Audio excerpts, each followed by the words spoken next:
istirahat. Silakan duduk. Terima kasih Pak. Ya. Baik Pak, Bapak saya guru SMP 84 Jakarta, yaitu Ibu Liza. Kali ini karena di CGP Angkatan 7 untuk bulan ini kami mendapatkan materi yaitu tentang mewawancarai kepala sekolah tentang dilema etika dan rujukan moral. Ya. Apakah Bapak ada waktu untuk membantu? Oh, tentu saja. Ya, terima kasih Pak ya. Ya. Saya ucapkan terima kasih karena Bapak sudah bersedia meluangkan waktunya untuk membantu saya dan dalam mewawancarai Bapak ya. Baik Pak, kita mulai langsung aja ya Pak ya. Ya. Tentang pertanyaan-pertanyaannya.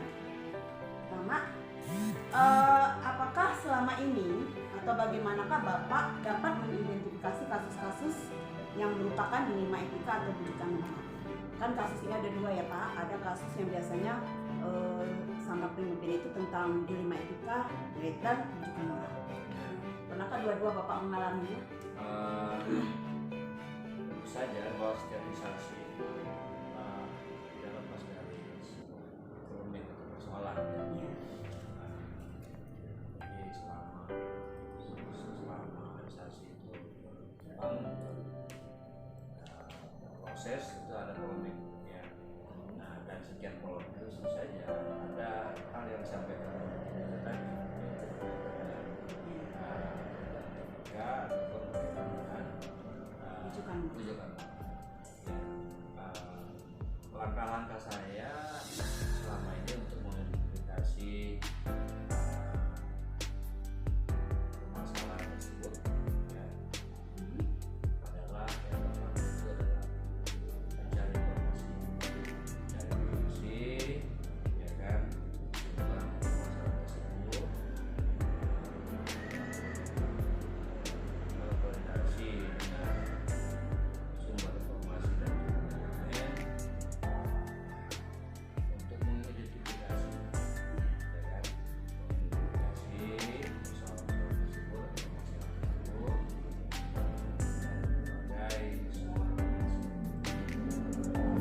Menarik sekali ya Pak ya. Memang kalau untuk mengidentifikasi itu tentu saja pertama sekali harus mencari informasi ya Pak ya. Dan kemudian tentu saja nggak luput juga berkoordinasi dengan tim manajemen. Iya. Baik Bapak, untuk pertanyaan selanjutnya, selama ini bagaimana Bapak menjalankan pengambilan keputusan di sekolah Bapak? Terutama untuk kasus-kasus di mana ada dua kepentingan yang sama-sama benar atau sama-sama mengandung nilai kebajikan. Artinya adalah sebagai seorang pemimpin itu pasti pernah mengalami bagaimana cara mengambil keputusan yang mana dua-duanya itu adalah mengandung nilai yang benar, dua-duanya benar. Jadi ingin mencari yang terbaik di antara dua yang benar itu seperti apa? Bagaimana Bapak? Bahwa setiap polemik atau persoalan di sekolah itu seperti tadi kita kan sudah melakukan identifikasi, lalu sudah mencari sumber-sumber informasi yang akurat ya kan, dari setiap persoalan. Jika menghadapi ya kan, persoalan dua polemik yang pada prinsipnya kalau secara ya kan, tapi saya sebagai pimpinan harus mengambil kebijakan ya kan, menentukan mana yang terbaik. Betul. Ya kan, yang terbaik untuk pihak sekolah atau instansi, juga terbaik buat yang bersangkutan ya kan. Itu saja ya, kembali lagi bahwa kita akan tentukan itu berdasarkan yaitu dampak yang paling kecil, dampak negatifnya atau risiko negatifnya, itulah yang kita akan putuskan. Kita mengambil dampak positif yang paling besar bagi semua, itulah yang kita ambil keputusan kebijakan tersebut. Menarik sekali ya Pak ya. Perlu juga ini saya belajar untuk mencari bagaimana mengambil keputusan kasus-kasus tersebut. Tentu saja tadi kata Bapak, keputusan itu harus sumbernya harus akurat, kemudian harus menilai kebijakan, dan tentu saja kita mengambilnya bagaimana dampak yang paling kecil. Dan tentu saja yang ibaratnya yang utama itu adalah bukan dampak yang kecil, tapi manfaatnya lebih besar gitu, yang positifnya ya Pak ya. Ya. Berikutnya lagi Pak ya, langkah-langkah atau prosedur seperti apa yang biasa Bapak lakukan dalam pengambilan keputusan? pastinya langkah-langkah atau prosedur yang diambil sejak kebijakan ya adalah pertama mengidentifikasi tadi sudah, lalu mendiskusikan ya kan dengan pihak terkait atau tim manajemen, lalu menarik kesimpulan ya langkah yang akan ditentukan dalam hal kebijakan ini. Setelah itu mendiskusikan atau menyampaikan kepada yang bersangkutan kebijakan yang telah diambil. Ya. Jadi memang harus benar-benar fokus banget ya Pak ya untuk menentukan langkah-langkah dan prosedur itu. Pasti. Iya, baik Pak. Kemudian hal-hal apa saja sih yang Bapak anggap efektif dalam pengambilan keputusan pada kasus-kasus dilematika yang pernah Bapak alami selama Bapak menjadi pemimpin? Hal-hal apa saja yang selama ini Bapak anggap efektif? Jadi hal apa aja yang efektif nih, ya kan, dalam pengambilan keputusan pada kasus-kasus dilematika? Biasanya kan ya pastilah ada jurus jitu yang efektif ini untuk pengambilan keputusan itu, khususnya keputusan yang dilematika itu. Jadi ya kembali lagi bahwa semakin kita pertimbangkan dengan matang, ya kan, keputusan yang kita ambil untuk menyelesaikan sebuah masalah, ya kan, semakin banyak kepala yang kita ajak diskusi, ya kan, untuk mengambil keputusan tersebut, maka itu saya yakin akan lebih efektif dampaknya terhadap kebijakan atau keputusan yang kita pilih, gitu. Karena sudah penuh dengan pertimbangan, sudah penuh dengan berbagai informasi yang bisa menguatkan, ya kan, dari keputusan kita yang ambil itu, sehingga dampaknya betul-betul sangat minim. Dampak negatifnya ya Pak ya? Sangat minim, dan dampak positifnya akan semaksimal mungkin. Menarik sekali ya Pak ya. Jadi memang keputusan itu kita harus mengambil dampak yang minimal itu adalah dampak yang negatif itu, dan kita harus memaksimalkan dampak yang positif dan istilahnya yang terbaik untuk semua gitu ya Pak ya. Baik, hal-hal apa saja nih Pak yang selama ini merupakan tantangan dalam pengambilan keputusan pada kasus-kasus dilematika itu? Jadi apa aja nih Pak tantangan dan pengambilan keputusannya? Hal-hal apa saja menurut Bapak? Yang pasti kembali lagi bahwa sekolah atau instansi ini pertama itu kan dibangun atas rasa keluarga yang tinggi, ya kan, toleransi yang lebih tinggi, toleransi ya Pak ya, toleransi lebih tinggi dibanding instansi lain, sehingga pada saat kita terbentur sebuah permasalahan dan harus mengambil kebijakan, apalagi berkaitan dengan individual, itu memang ada sesuatu yang mengajar ternyata secara beban personal aja, bahwa kalau seandainya kebijakan kita ambil tersebut bisa berdampak negatif yang lebih besar daripada yang kita bayangkan, atau kita berharap dampak yang positif yang besar, tapi ternyata dampaknya negatif, jadi seperti rasa beban moral saja. Tapi apapun itu demi kepentingan secara umum, kepentingan orang yang kita harus hindari atau kita lawan beban yang menjadi beban kita untuk kebijakan tersebut, karena yang kita utamakan adalah kemaslahatan atau kepentingan seluruh warga semua. Ibaratnya semua stakeholder juga harus terlibat ya Pak ya, untuk dalam mengambil salah satu tantangan itu tadi dalam mengambil keputusan. Baik Pak, apakah Bapak memiliki sebuah tata kelola atau jadwal tertentu Pak dalam menyelesaikan kasus yang pernah Bapak alami, khususnya kasus dilematika?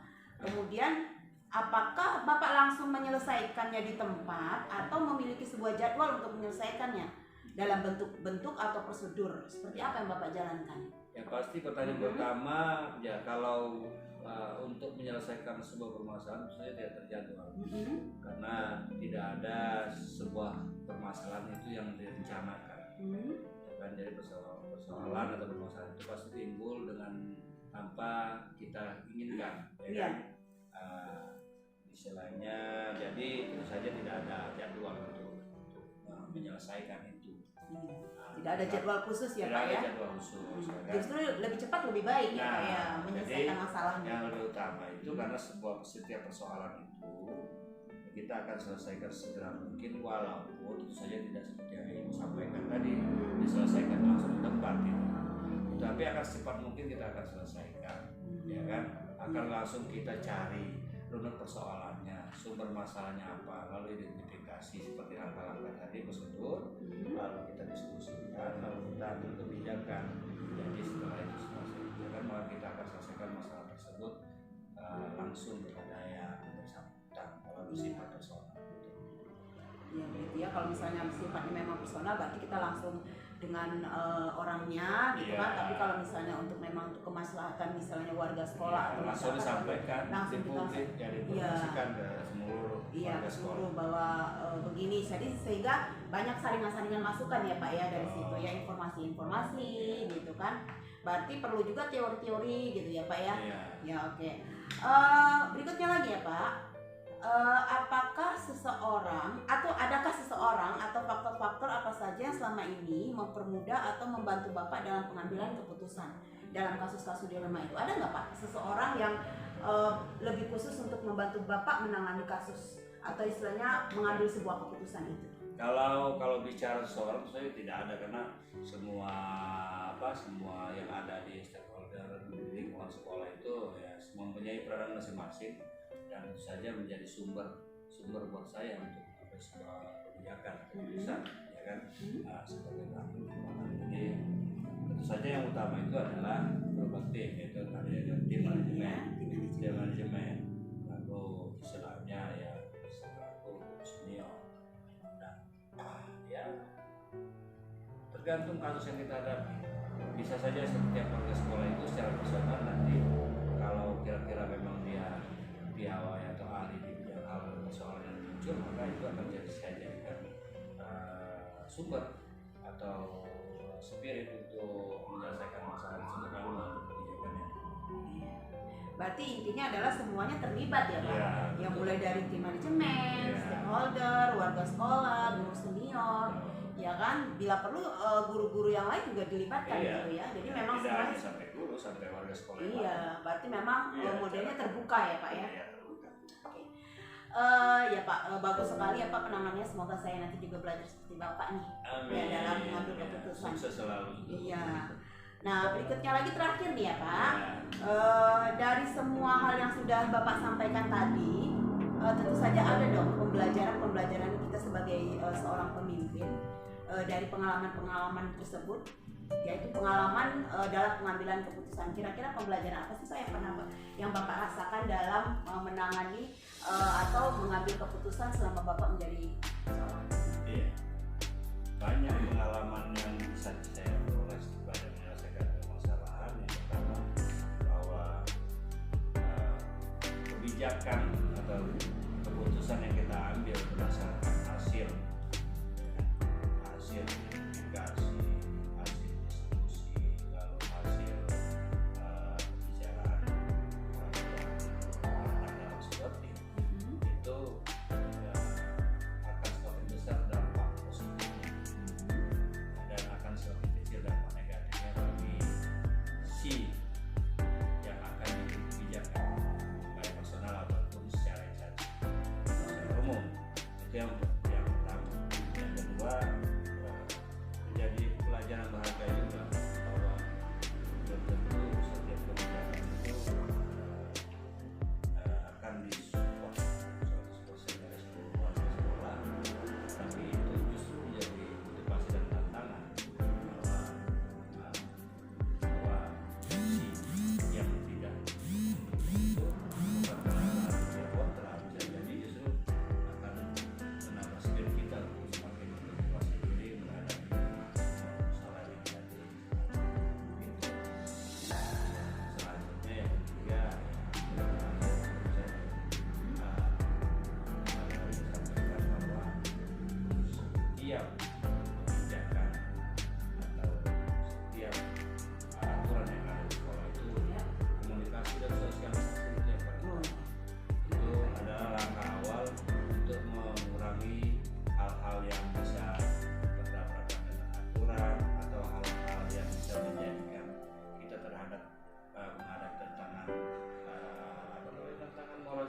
sampaikan tadi dilema etika.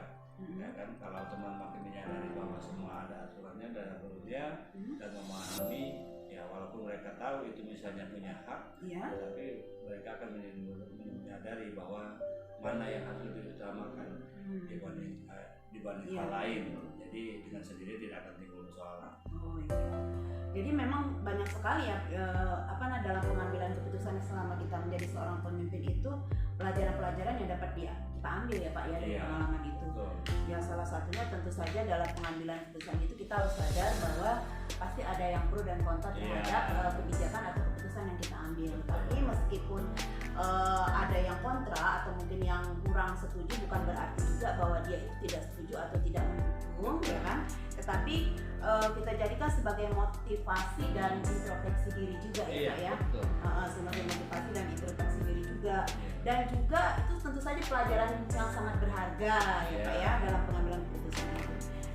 Baik Pak, saya rasa pertanyaan saya untuk Bapak wawancara ini cukup. Mungkin mohon maaf kalau misalnya saya ada salah kata dalam wawancara ini Pak ya Pak. Jadi saya sangat banyak juga nih manfaatnya dari yang sudah Bapak uraikan gitu. Semoga Bapak semakin menjadi seorang pemimpin yang sangat bijak ya. Yang bijak, kemudian iya, terima kasih banyak Bapak. Baik, dari refleksi yang sudah saya tangkap dari pembicaraan kita dari wawancara ini, bahwa mulai dari langkah-langkah itu tadi berarti dalam pengambilan keputusan itu kita memang harus mencari informasi yang sebanyak-banyaknya. Informasi itu bukan hanya didapat dari seseorang, tetapi dari berbagai stakeholder atau juga termasuk juga tim manajemen ya Pak ya, tim manajemen, guru-guru, dan keputusan-keputusan yang harus diambil adalah keputusan-keputusan yang mana dampaknya sangat kecil, dan dampak negatifnya sangat kecil. Kemudian tentu saja selain sumber-sumber akurat juga yang banyak mengandung nilai-nilai kebijakan ya Pak ya. Dan tidak lupa tim manajemen selalu dilibatkan dalam pengambilan keputusan ya Pak ya. Baik Pak, begitu saja wawancara kita hari ini. Ya saya ucapkan terima kasih banyak dan saya mau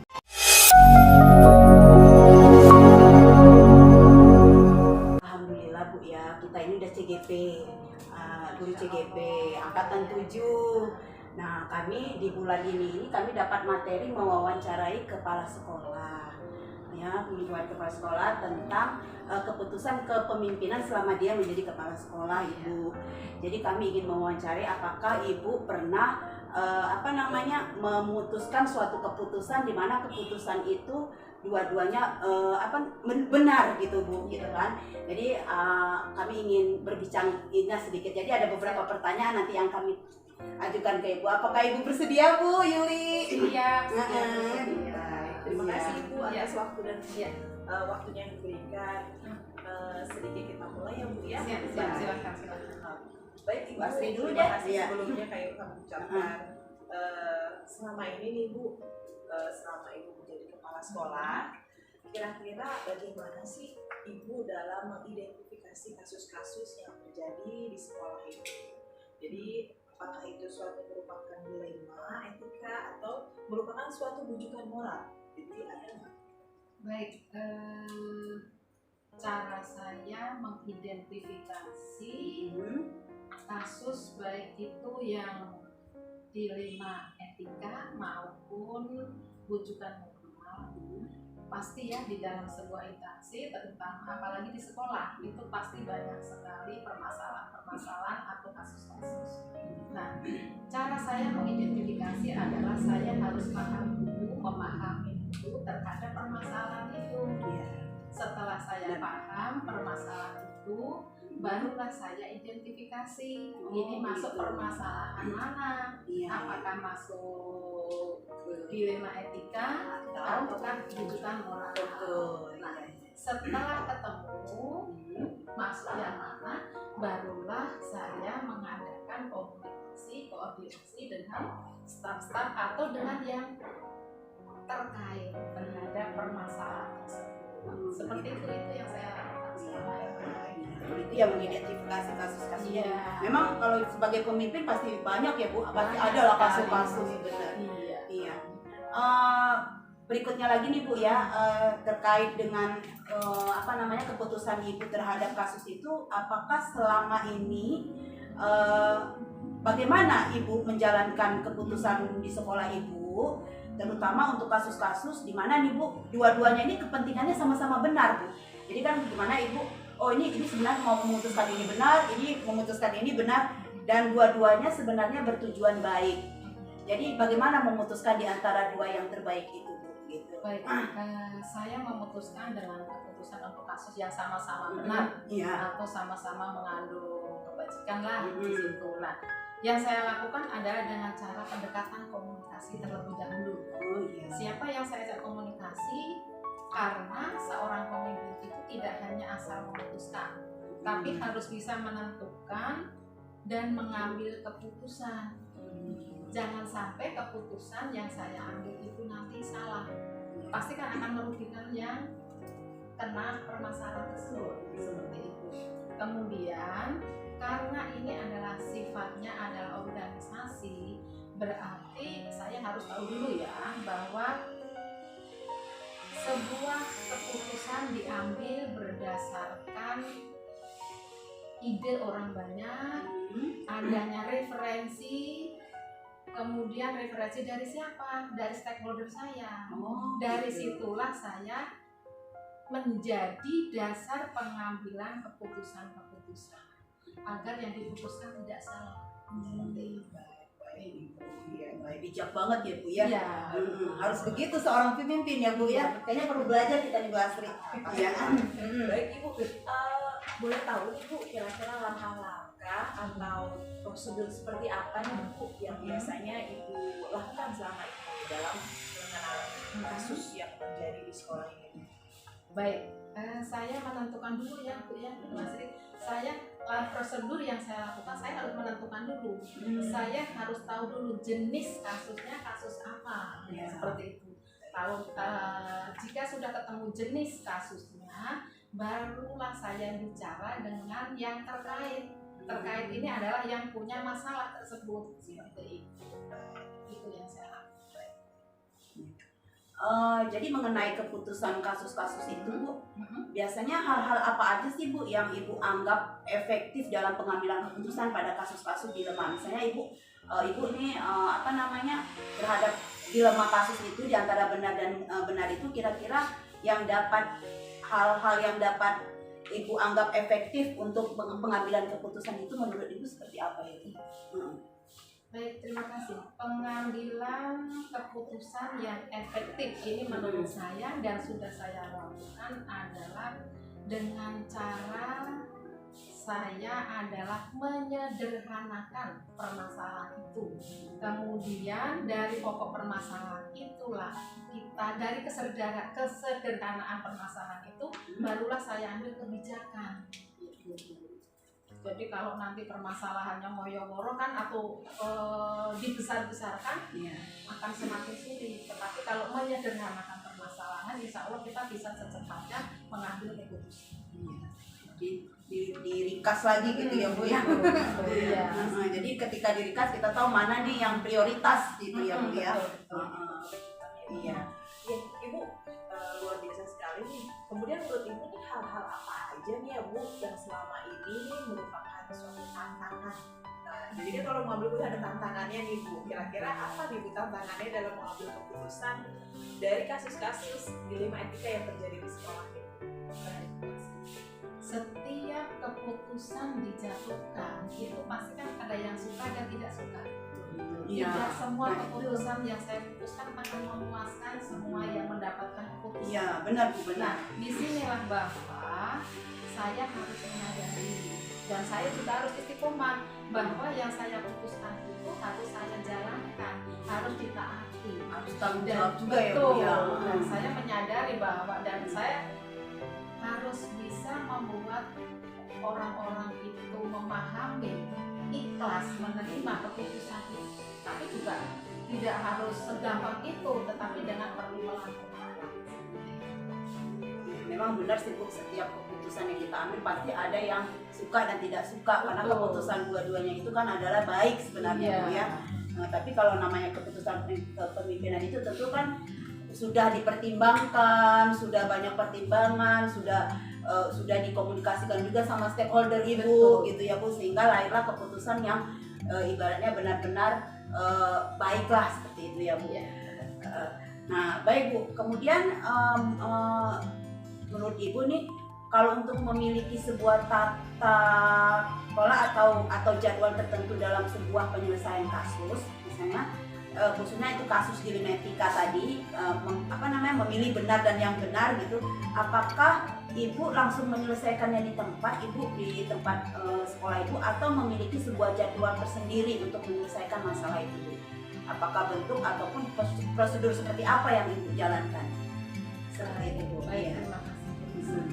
Kalau dengan jadwal tertentu tidak, tetapi saya mengambil skala prioritas. Kasus mana yang harus secepatnya diselesaikan agar sekolah bisa lebih kondusif lagi dan aman bagi warga sekolah. Sesuai dengan prioritas ya, kita memiliki prioritas dalam mengambil keputusan.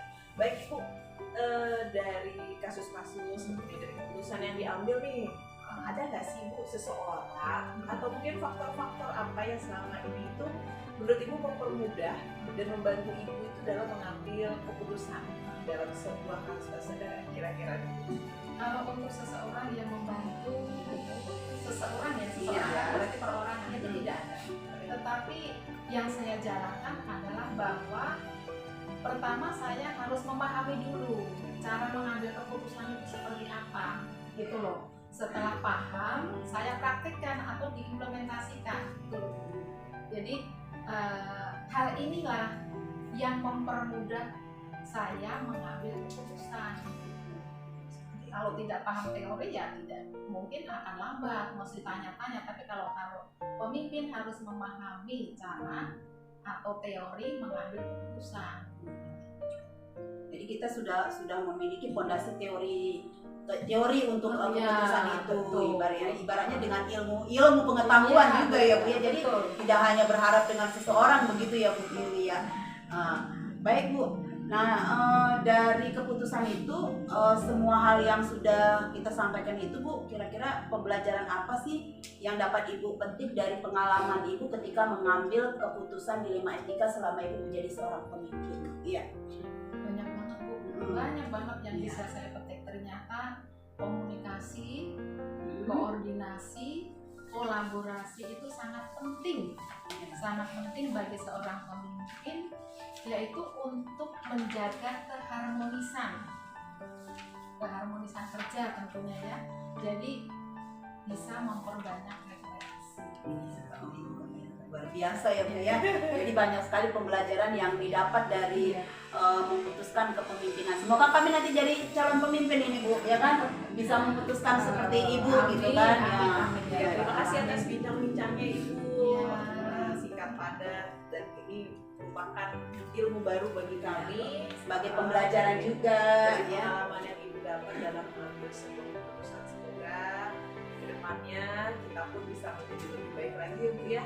Ya, ternyata kalau kita refleksikan bahwa suatu keputusan dilema etika itu kita harus tidak berpatokan pada seseorang aja ya Bu, tapi dari segi ilmu, teori yang kita dapat, pengetahuan yang kita dapat, kemudian juga tentu saja ini skala prioritas juga diutamakan dari dua kepentingan dari dua keputusan itu, yaitu prioritas mana yang utama, kemudian ini juga ketika hendak mengambil sebuah keputusan itu berarti kita tetap harus bekerja sama, berkolaborasi dengan stakeholder yang ada. Itu yang kita refleksikan ilmu yang kita dapat hari ini Bu Asri ya. Aduh Bu, terima kasih banyak atas wawancara dan waktunya ya Bu Asri. Iya. Sama-sama Bu Lisa, Bu Asri, ini adalah calon pemimpin masa depan. Tetap semangat. Terima kasih Bu. Bekerja di jalan Allah. Amin. Mudah-mudahan selalu sehat dan sukses. Terima kasih. Ya, terima kasih. Kita terima kasih banyak, mau pamit undur diri Bu, ya kan, mau mewawancarai ada 2 kepala sekolah lagi. Silakan. Iya. Ya, terima kasih Bu.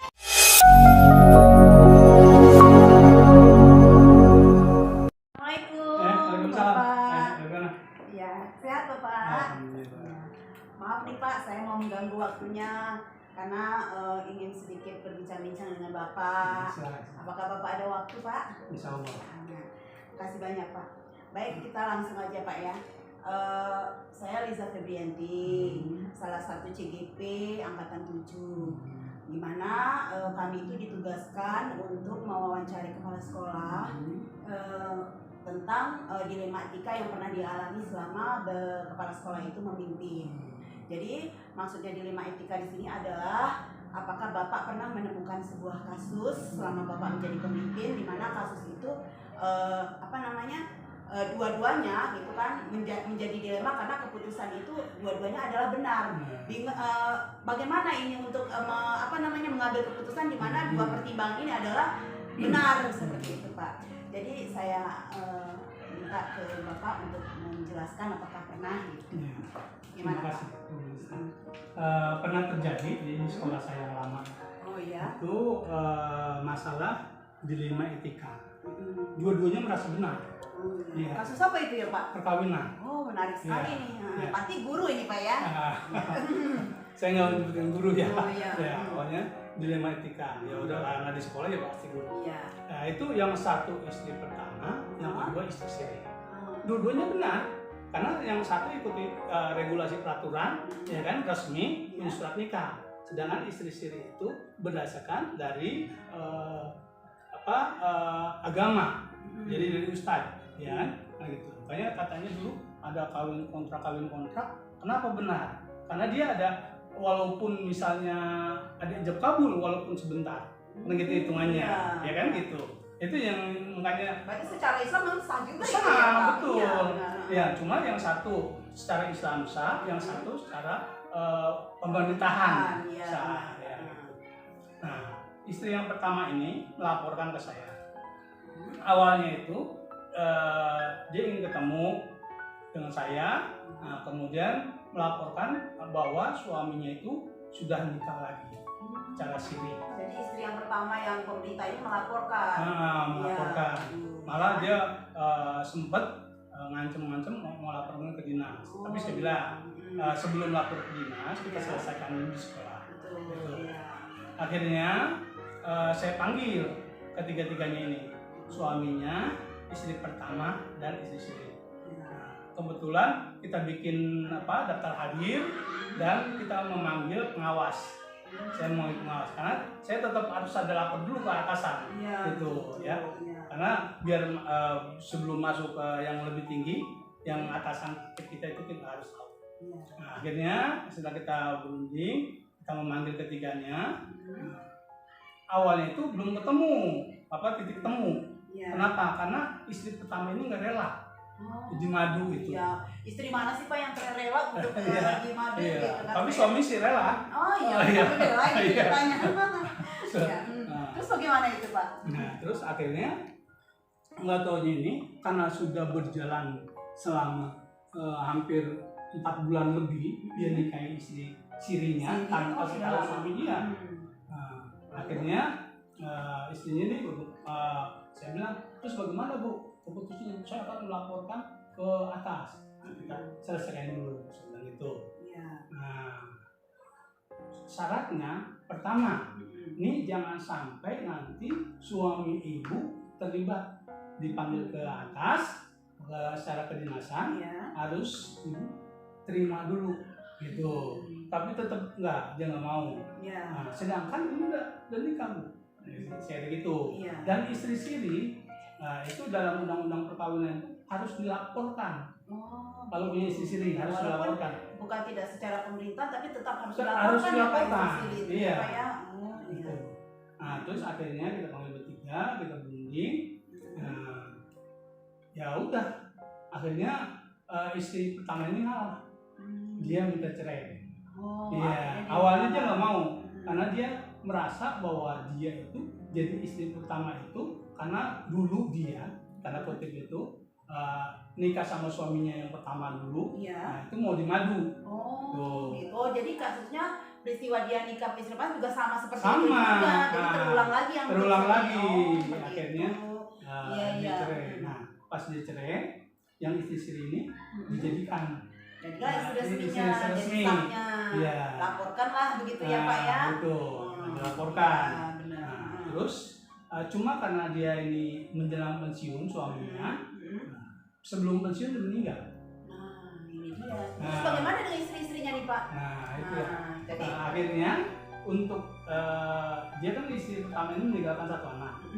Ya, kemudian yang istri yang madunya ini meninggal satu anak. iya, sama-sama punya anak satu. Sama punya anak satu. Iya. Nah, awalnya itu rebutan harta, gitu.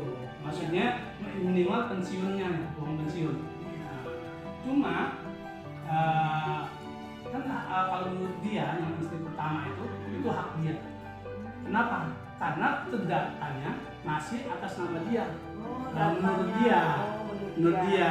Apakah memang benar sudah berubah itu datanya, apa masih benar-benar istri lama atau Istri yang pertama. Oh. Yang istri yang pertama. Ya, gitu kan, untuk anaknya. Iya. Nah, gitu. Nah, kemudian akhirnya kita konsul ke operator PU. Nah, itu katanya nanti bisa dibagi dua. Oh, bisa Pak? Iya, bisa dibagi dua. Berarti dua-duanya diakui dong Pak ya? Nah, dua. Oh iya. Ya, untuk anaknya ya. Untuk anak istilahnya, untuk anak kalau nggak Iya. ada namanya mantan anak, kalau mantan istri mungkin ada ya Pak ya. Mantan istri. Kalau anak kan nggak ada mantannya. Masing-masing bawa Iya. anak kan harus tanggung jawab ya. Jadi Betul, Pak. anak yang dari istri pertama dan anak istri kedua pensiunnya ini berapapun dia dapat dibagi dua. Tapi tetap aja yang istri pertama pengennya sih kalau Utuh. bisa utuh. Betul, Iya. iya. Tapi kan ini kan ada surat nikahnya juga resmi. Iya. Dia Iya, mau- kuat juga, iya, kan? iya. Sedangkan ini Surat udah nikah. dicerai. Iya. Nah, Oh, surat cerainya ada nggak itu? Ada. Oh, iya. Awalnya dia nggak ngaku. Benar. Saya bilang, nah ibu punya surat cerainya nggak? Ada Pak ini. Kalau yang istri yang kedua itu palsu. Nggak bisa Bu. Kalau biasanya ada surat cerai itu nanti diambil sama pengadilan kalau dia udah nikah lagi. Ya, jadi nggak megangnya asli jadinya. Iya. Nah, kita pas dia meninggal bagi dua lah. Kalau begitu ibaratnya sekarang masih dalam proses juga itu Pak Dalam ya. proses. Karena kan istilahnya sama-sama saling mempertahankan, Nah, yang itu. satu ada surat cerai, yang satunya mempertahankan Malah surat nikah. istri yang pertama itu sempat Iya. nikah lagi. Wah, terus bagaimana itu Nah, ya, iya Pak ya? kan? Nah, cuma akhirnya cerai lagi. Jadi aduh, saya juga agak bingung juga tuh. Iya, Pas ini benar-benar. betul-betul kawin cerai dia. Iya. Jadi Pak, kalau dari kasus itu tadi kira-kira apa namanya nih, Bapak punya nggak jadwal tersendiri dalam penanganan kasus yang seperti ini? Pak? Ada. Jadwalnya? Ada. Saya buat Program. jadwalnya untuk pertama, Iya. untuk pemanggilan pertama, Ada. saya panggil itu istri pertama. Kemudian saya temukan dengan suaminya. Nah, terus Sebelum suaminya meninggal ya Pak iya, ya? sebelum suami Iya. meninggal. Kemudian saya bikin rencana pemanggilan ketiga-tiganya. Gitu. Gitu. Jadi, Awalnya sih sebelum ketiga-tiganya saya panggil suaminya dan madu. Nah, yang baru Nah, nikah. saya minta masukan dari dia dulu gitu. Akhirnya saya panggil tiga-tiganya. Baik Pak, berarti memang terjadwal juga sama Bapak ya, karena ini kan istilahnya kasusnya nggak bisa sambil-sambilan ya Pak Iya, ya? karena dia Terjadwal akan- juga gitu. Kan kalau nggak puas dia kan laporan ke atas kan. Iya benar. Nah terus Pak,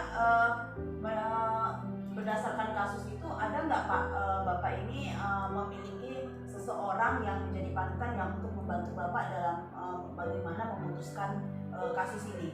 Ya pengawas. Pengawas. Iya. Apakah kalau kalangan stakeholder atau manajemen nggak ya Pak? ya? Enggak. Oh, iya. Karena ini masalah pribadi. Hmm. Walaupun tanda kutip itu wakil ya, khususnya itu tahu, tapi Iya. kita nggak libatkan. Tapi kita libatkan itu pengawas. Jadi dibantu sama Bapak yang membantunya adalah pengawas ya Pak ya. Baik.